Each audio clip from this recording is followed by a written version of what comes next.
believe many of you must have heard or even sung this chorus from the song, Because He Lives.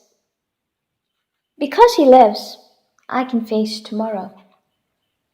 Because He lives, all fear is gone.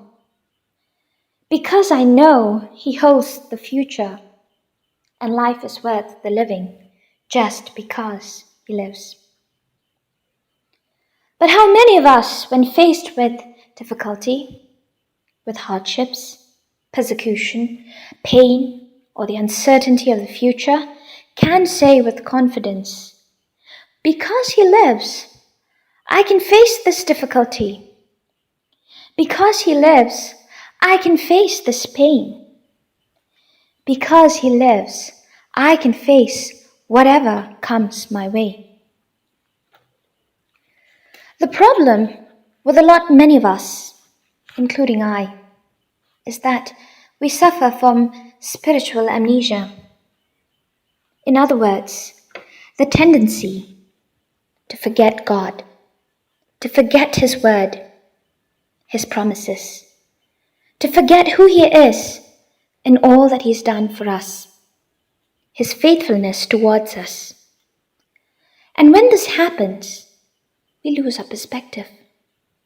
We lose sight of the reality of Christ, that He's very much alive, that He's very much in our midst, that He is powerful and mighty to save, that He has never left us nor forsaken us, that He is for us and not against us, that He is always interceding for us, and that one day, when our time on earth is over, we will meet Him face to face.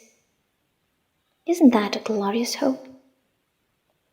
No wonder, in Hebrews chapter 12, verse 2, having experienced the power of Christ in him, Paul exhorted by saying, let us fix our eyes on Jesus, the author and perfecter of our faith. What does it mean to fix our eyes on Jesus? Have you ever tried fixing your attention only on one single star in the sky? Have you ever noticed what happens next? All the other stars seem to fade away, and it appears as if the star you have been constantly gazing upon is the only one left in the sky. Likewise, when we fix our eyes on Jesus, all our worries, our problems, our hurt or pain, our sin, they all fade away in the light of His glorious presence. And then what happens next? We experience a peace that Paul talks of in his letter to the Philippians in chapter 4, verse 7. A peace that transcends all understanding, which will guard our hearts and mind in Christ Jesus. It does not mean that your problem will cease to exist. Oh no. It does not mean that your pain will go away. It does mean, however, that amidst all your pain, your hardships, your troubles, you have a peace, a knowledge that God is with you, that He is sovereign, that He is in control of your life, that He cares for you, that He loves you more than you can possibly think or imagine. I've experienced, and hence I speak. I lost my mother 5 years ago. She meant the world to me. But as I look back at these 5 years, I've seen nothing but God's faithfulness, His goodness in my life. No doubt there was pain. No doubt there was a void.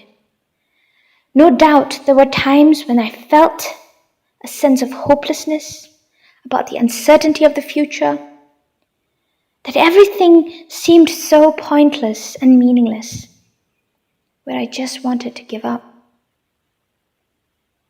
I had a choice, either turning away from God or turning towards Him. When I drew close to Him, I was constantly reminded of the fact that Jesus is alive, that He is with me all the time, that I'm not alone, that because He is alive, my mother is too. In the words of Ramdi Alcorn, for Christians, death is never the end of a relationship, only an interruption followed by a glorious reunion. The world as we see today is filled with so much of problems. The coronavirus that has turned many lives upside down, the fury of nature, the rampant corruption and injustice, the rising poverty and unemployment, and the list just goes on. You may have your own set of problems and challenges, and it all appears as if God is simply watching with folded arms and not doing anything about it.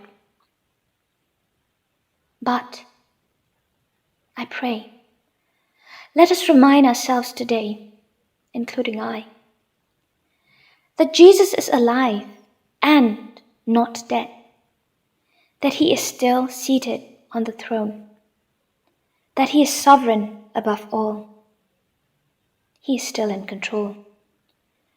Because He is in control, we shall not faint nor grow weary. Because He lives, we can face today and tomorrow, and life is worth the living just because He lives.